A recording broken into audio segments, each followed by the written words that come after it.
তো আমি এই সুতাটা আমার নিজের ফ্যাক্টরি থেকে কি কারণে কিনবো? সেখানে তো আমাকে 2% করে দিয়ে আসতে হচ্ছে, অ্যাডভান্স ইনকাম ট্যাক্স দিতে হচ্ছে, অনেক কিছু দিতে হচ্ছে।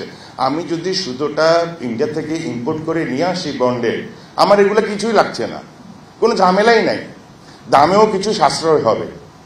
তাইলে কি আমরা নিয়ম নীতি করছি পার্শ্ববর্তী দেশকে স্বচ্ছ করার জন্য, সচ্ছল করার জন্য?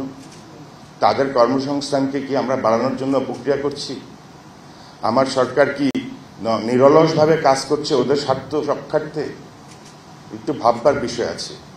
সরকার মনে করে সবসময় আমরা সরকারকে ক্রিটিসাইজ করি, আসলে ক্রিটিসাইজ না, আমরা আলোচনা সমালোচনা দুটোই করতে চাই। কারণ সমালোচনা না করলে আপনি কেমনে বুঝবেন যে আমার অবস্থা কি?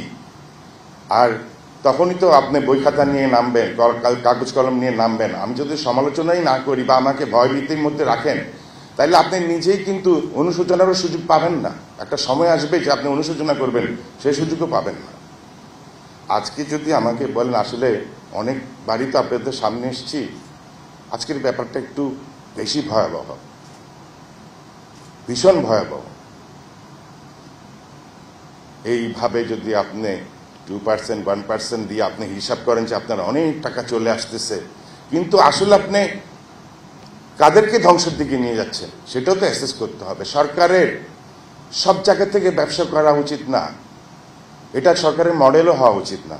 যেমন আপনি কি স্বাস্থ্য থেকে, শিক্ষা থেকে ব্যবসা করবেন? না, বহির্ভূত সেটা করে না। আজকে আমাদের সবচেয়ে বেশি কর্মসংস্থান করে টেক্সটাইল অ্যান্ড আরএমজি, সবচেয়ে বেশি ফরেন কারেন্সি আর্নিং করে বা রিটেনিং করে এটা টেক্সটাইল অ্যান্ড আরএমজি। আপনি এটাকে আরো বিপদগ্রস্ত করছেন। আমি মনে করি সরকারকে একটু ভাবুক, আমাদেরকে নিয়ে বসুক। আমরা সরকারের শত্রু না, আমরা মিত্র। আমরা যদি 2টা পয়সা লাভ হয় আমি সরকারকে দিতে আমার অসুবিধাটা কোথায়? আমি কোনো প্রবলেম দেখি না সেখানে। কিন্তু আমাকে আমার কম্পিটিটিভনেস হারিয়ে দিয়ে আমাকে ফ্যাক্টরি বন্ধ করার বাধ্য করবেন, এটা কিন্তু সঠিক প্রক্রিয়া নয়।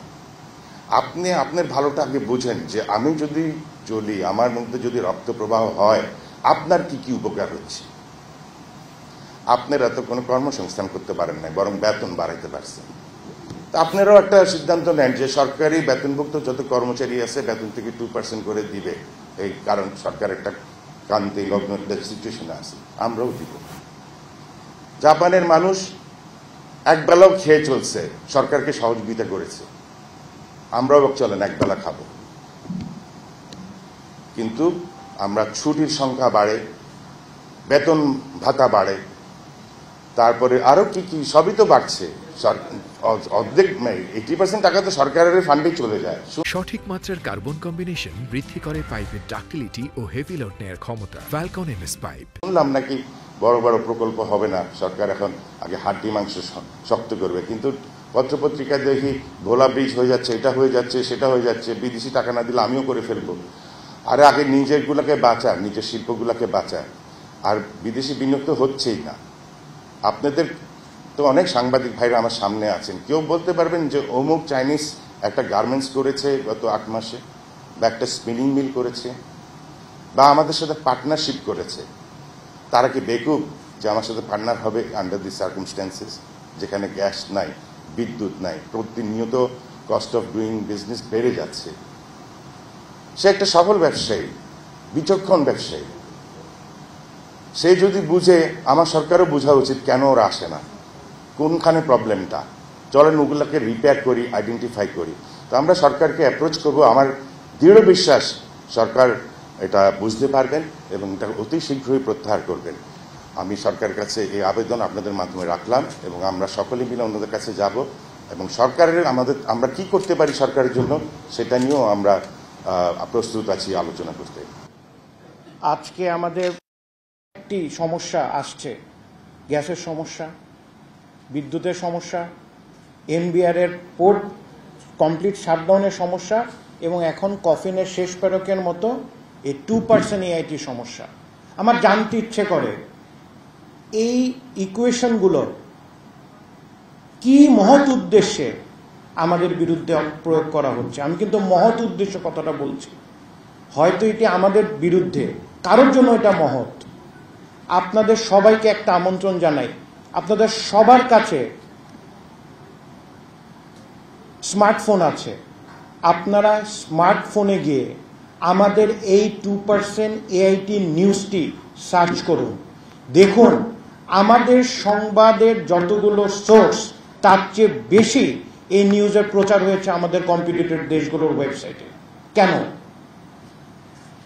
আমার এই মোবাইলে অন্ততপক্ষে পার্শ্ববর্তী দেশের 100টি হোয়াটসঅ্যাপ মেসেজ আছে যেখান থেকে এই নিউজের খবর আমি পেয়েছি। কেন?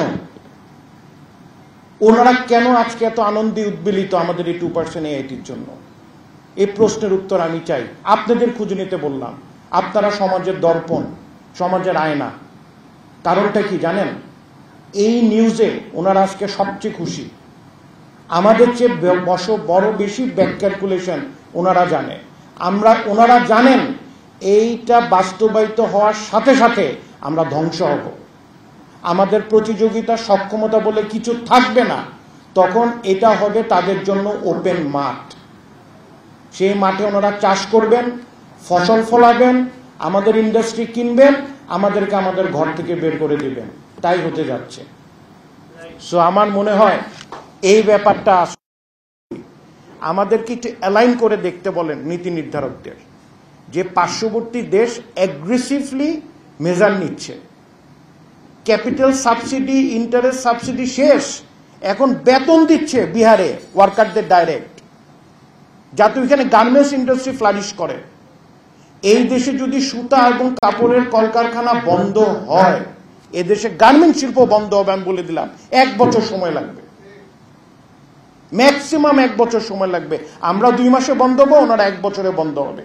বাইরের থেকে কাপড় সুতা এনে আপনারা মিল চালাবেন, ফ্যাক্টরি চালাবেন, ওটা ভুলে যেতে হবে সবাইকে।